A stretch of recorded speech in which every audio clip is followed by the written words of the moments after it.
Okay, get my screen set up.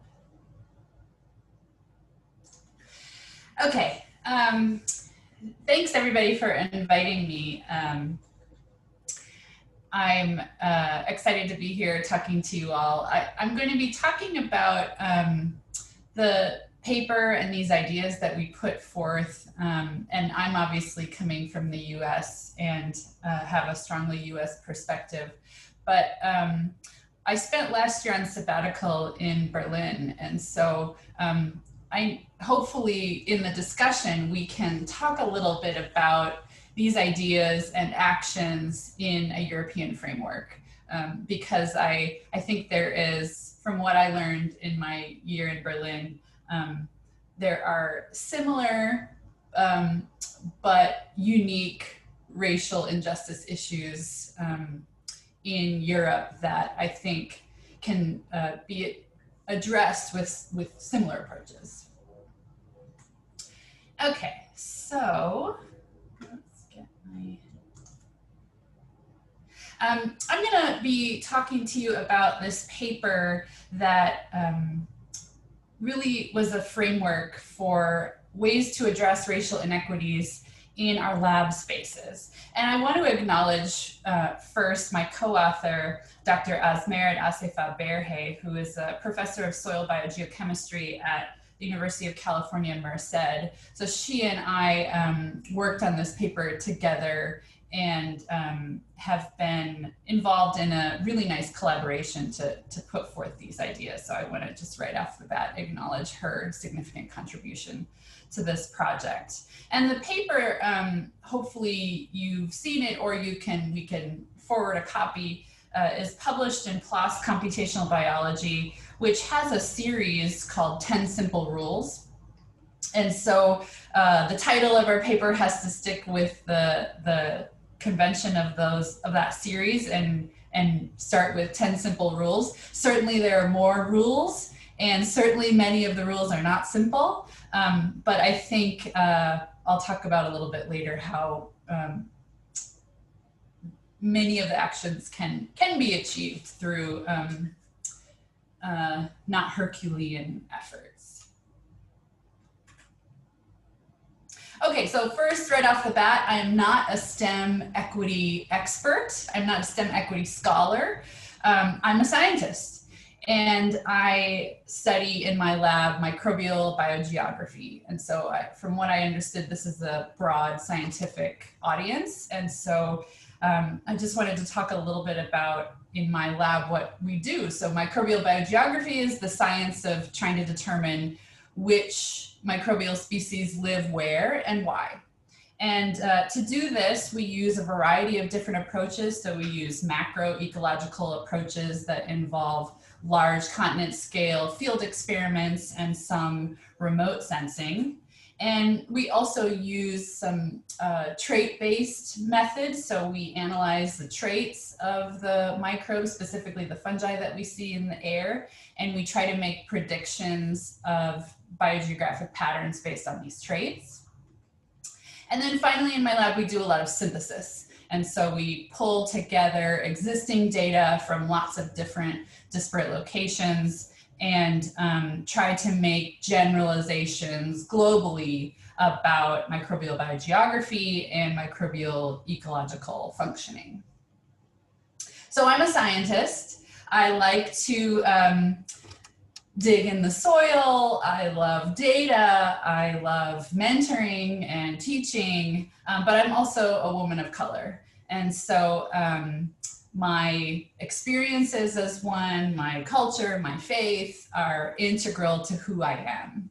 And I talked a little bit about my science first, because it's common sometimes that underrepresented minority scientists are asked to speak on their diversity work, but not always their science. And so sometimes they can become pigeonholed as strong equity advocates, but not necessarily strong scientists. And so when I talk about STEM equity, I try to add a little bit about my science to not only highlight my work, but also address this conundrum that scientists can face when they advocate for equity in STEM. So for a couple years now,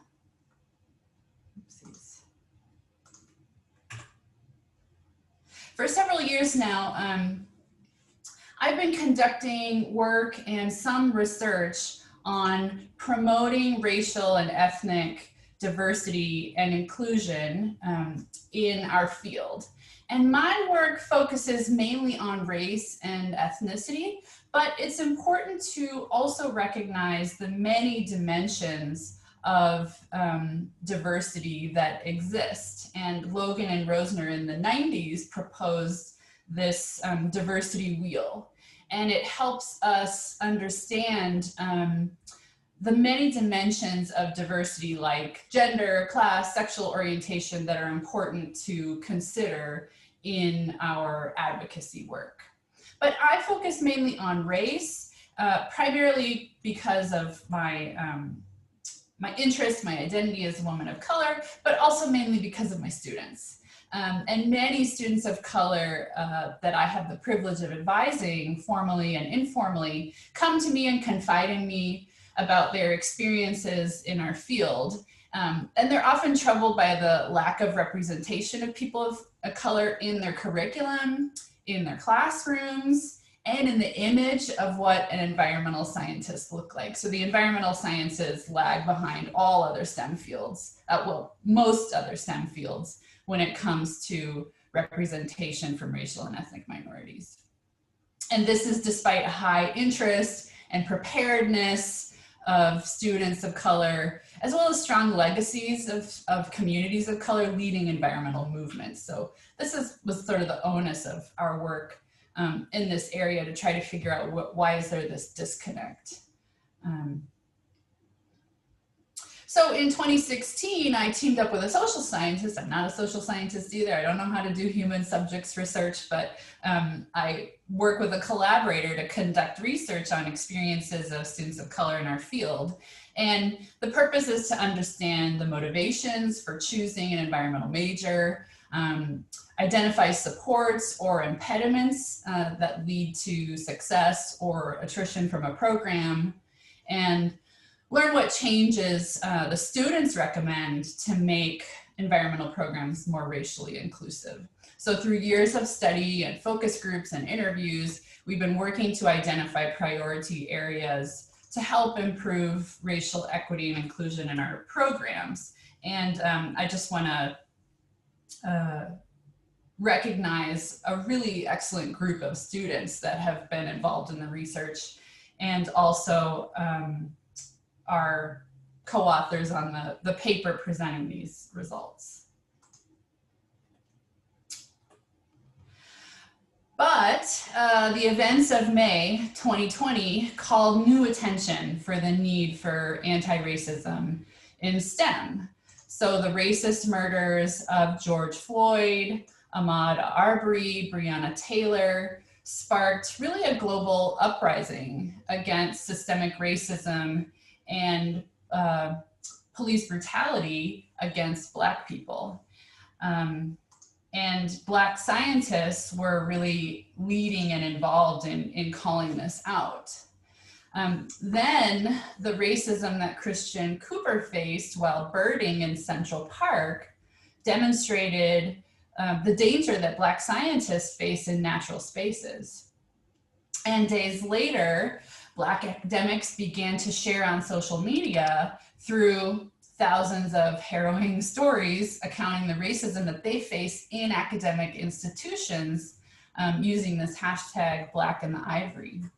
And then on June 10th, Black scientists initiated a global strike to shut down STEM and encouraged colleagues to spend that day reading about anti-racism, reflecting on its pervasiveness, and developing anti-racism plans of action.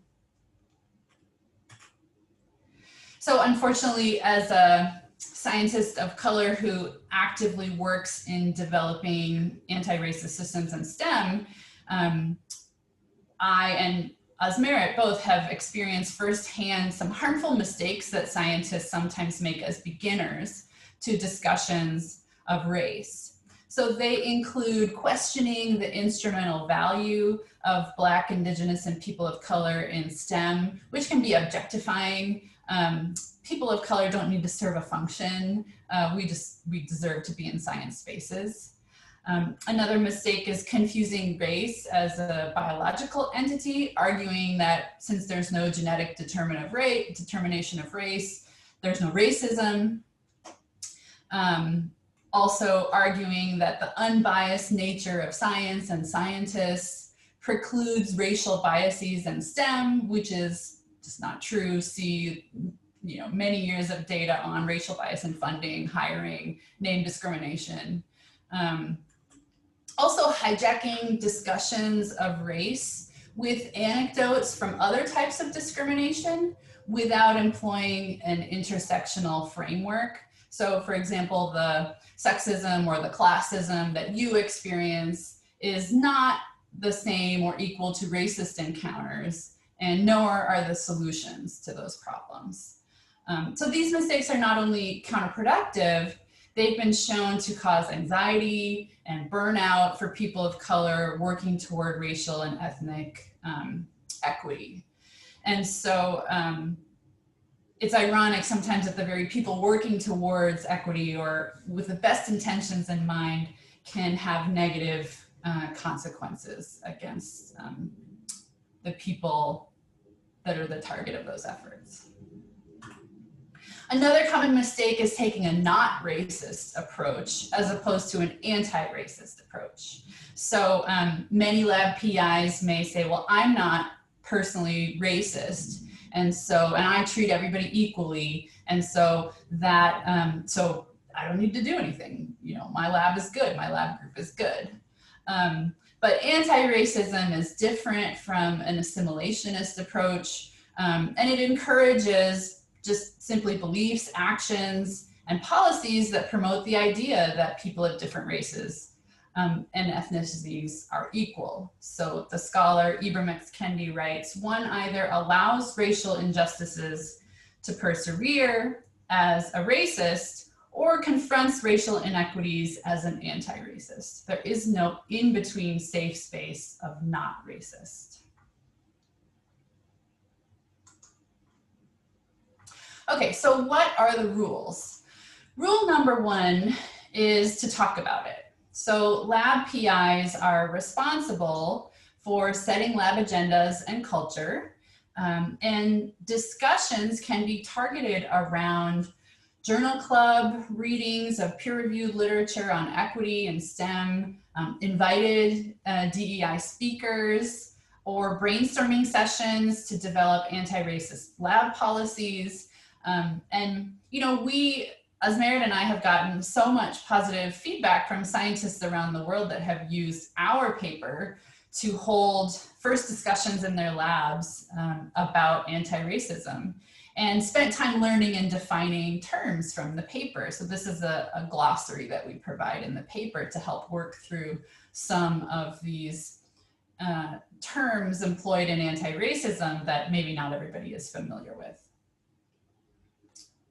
So creating a space to talk about racism in science is the first step.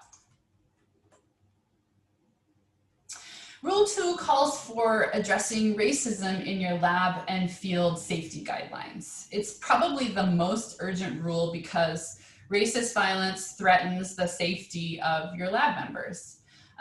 Black and brown people are particularly targeted and may be harassed by security or others who think they don't belong in science spaces. And science spaces is very broad, right? So that can be labs, that can be field sites, and often as scientists, we need to access these spaces after hours. So really it's the PI's responsibility to provide safety nets and additional supports to people of color to ensure safety in science spaces. I think, in Europe, sometimes, the violence by police is not as obvious of an issue, but it can exist. And also there certainly are areas and locations for field work where people of color may be uncomfortable going alone. And I just want to call attention to a new paper that just came out. I think this is in Nature Eco-Evo, but it's a great paper that outlines in a lot of detail how to develop safe fieldwork policies and strategies for at-risk individuals. And it goes beyond just racial and ethnic minorities, and addresses violence that people violence that may be targeted toward gender non-binary identifying people or people of a certain sexual orientation also. So these are important considerations to take when thinking about lab and field safety.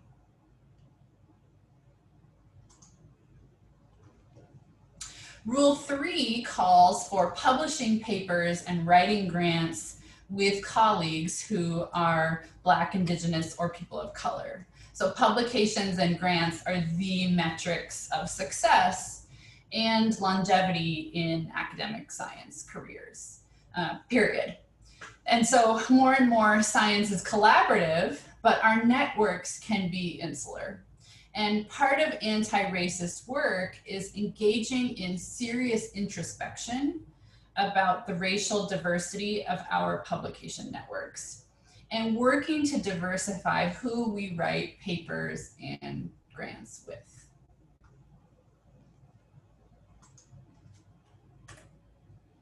Rule 4 involves examining your lab's mentoring practices.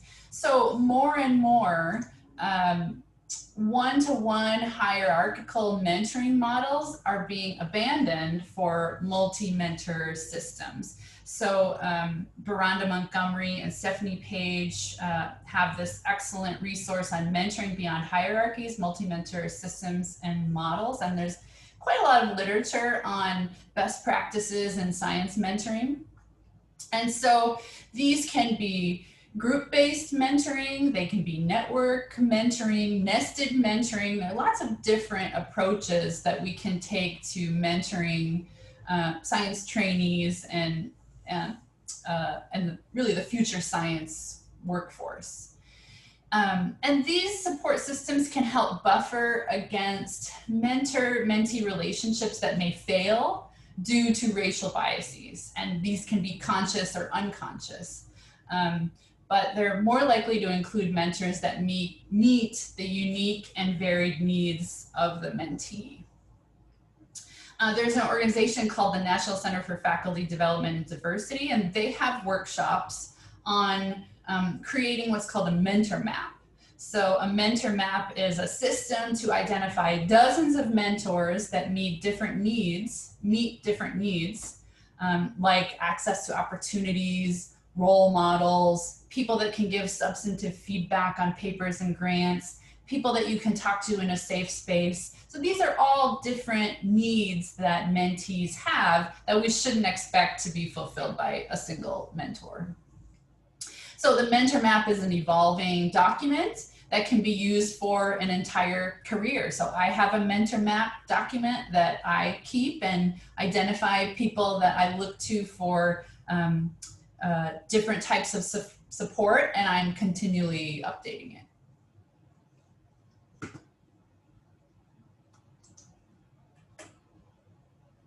We can work to amplify the voices and work of Black, Indigenous, and scientists of color in our field through targeted professional organizations or social media. So science Twitter sometimes gets a bad rap. But Asmerit and I actually met on Twitter. We've never met before in person. And we found each other through an online community that is seeking other like-minded scientists who are passionate about building a more equitable and anti-racist STEM. It's a really especially exciting time to be engaged in these spaces online, because this summer and continuing into the fall, we've seen lots of campaigns to witness Black excellence in STEM through Black in microbiology, Black in mammalogy, Black in neuroscience, Black in geoscience, and many, many more. And so it's been a really excellent space to learn and to also participate in amplifying these voices of excellence among scientists of color. It's also been a good way to connect, and that connection, that community is so important that it's rule number 6. And so supporting Black, Indigenous, and people of color in efforts to self-organize is crucial because it can help combat these feelings of exclusion and isolation that drive folks to leave the field.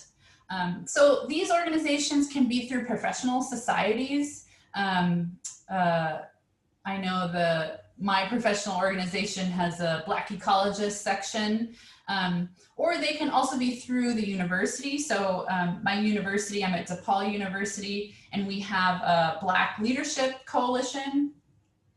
We have an organization called LEAD, Latinos Empowered in DePaul, at DePaul. And then we have another organization, Elevate, which is DePaul's Asian American professional community. And so these organizations not only support the staff and faculty at that institution, they signal to potential incoming staff and faculty that this is a space where they can find support. So I knew that these organizations existed at my institution. It was one of the reasons why I was interested in working at this university.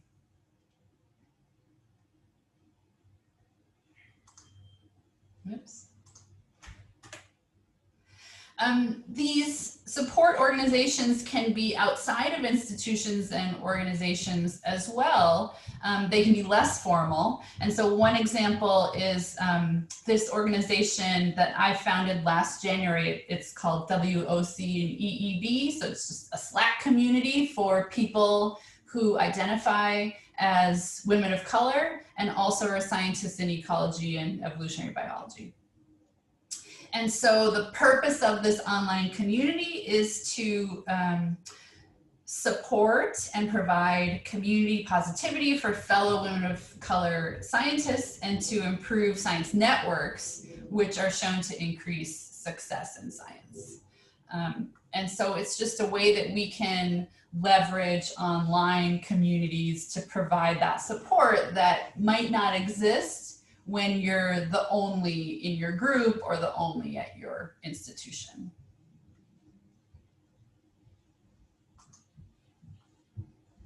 So after taking steps to improve racial equity and inclusion in your lab, then PIs can consider intentionally recruiting Black, Indigenous, and students of color or staff. And I want to add a word of caution here that it's really important to build systems that promote equity and inclusion first, and then work on diversity.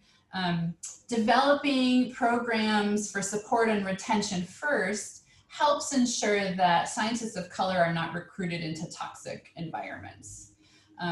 And so many of the same efforts that are used to improve equity in faculty hiring, such as job ad diversity statements, including DEI criteria in candidate evaluation, targeted recruitment of promising candidates, targeting listservs and databases. Those also apply to recruiting scientists of color as lab personnel and trainees.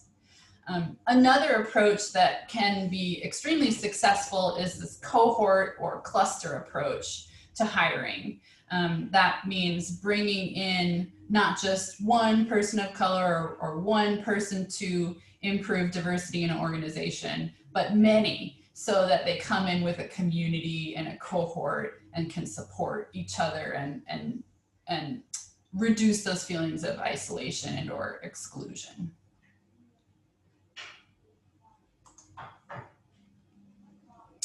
Rule 8 suggests adopting a flexible or dynamic research agenda. And this rule is a little subtle, but PIs may be hesitant to hire Black, Indigenous, or people of color staff in their if their research interests don't closely align with those of the lab. But adopting a flexible research agenda can help accommodate intellectual perspectives that are outside of the prevailing conversations of the field. And there's been some recent research that shows that researchers from underrepresented groups can help contributing to higher rates of scientific novelty, but also are more likely to have their novel contributions discounted, not funded, or not incorporated into dominant paradigms. And so PIs that are more open about their research agendas could help amplify and champion certain out-of-the-box or innovative contributions from underrepresented scholars.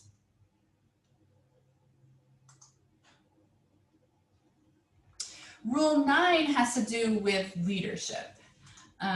So too often, Black, Indigenous, and people of color are encouraged to participate in the scientific endeavor in purely supportive or subjugative roles. So for example, a lab may be highly invested in supporting underrepresented groups through working with schools or maybe at the undergraduate level.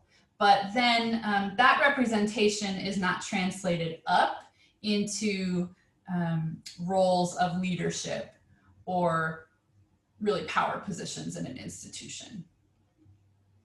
And so, you know, minoritized students might be recruited as short-time research, sometimes paid, but not always. It doesn't always lead to a publication. And so we really instead need to promote racial diversity in status elevating roles, leadership positions in labs, leadership positions in institutions, professional societies, editorial boards, funding agencies, etc. And I wanted to highlight a recent paper that was put out by Christopher Schell and colleagues, and it outlines excellent recommendations for promoting Black excellence in my field in ecology in a way that elevates Black scholars as institutional and societal leaders.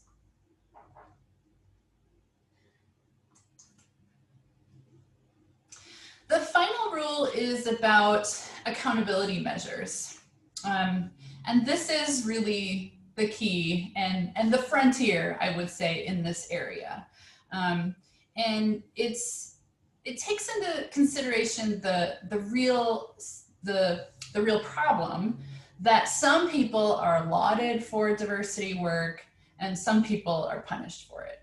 So accountability can help keep that phenomenon in check. And so what accountability means is checking the work that needs to be done against a set of questions. So who is defining the actions that need to be done? Who is coming up with the agenda? Who will benefit from anti-racist actions if actions are, if they succeed? And who will benefit if the actions do not succeed? And how are the risks of anti-racist action distributed across stakeholders? So these questions help us move beyond performative action and take on building anti-racism STEM policies in meaningful ways. So one example I'll give of accountability is building DEI action and knowledge into promotion processes. So in other words, promotion, you know, in a tenure system, promotion with tenure, or if you're outside of a tenure system, then it could be at the stage of hiring, and making sure that it's central and a core part of job responsibilities.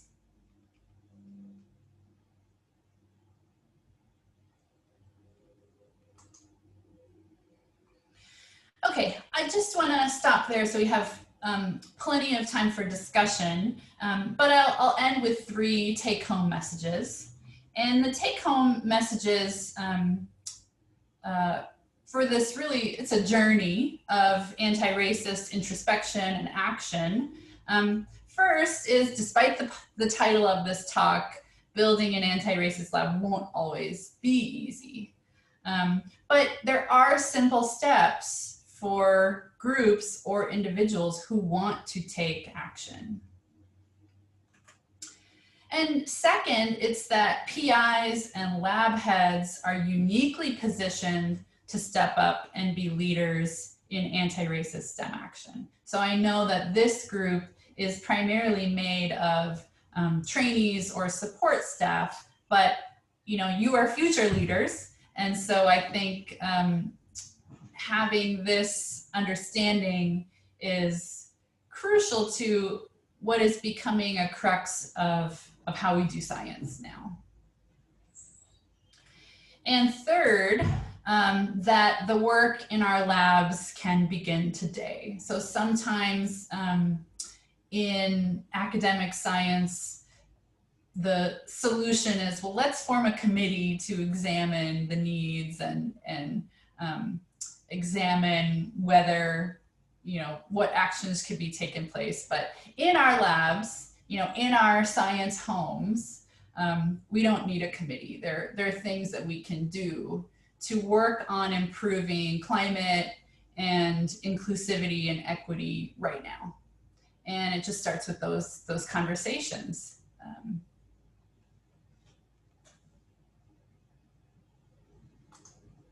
Okay, I think I'll stop there.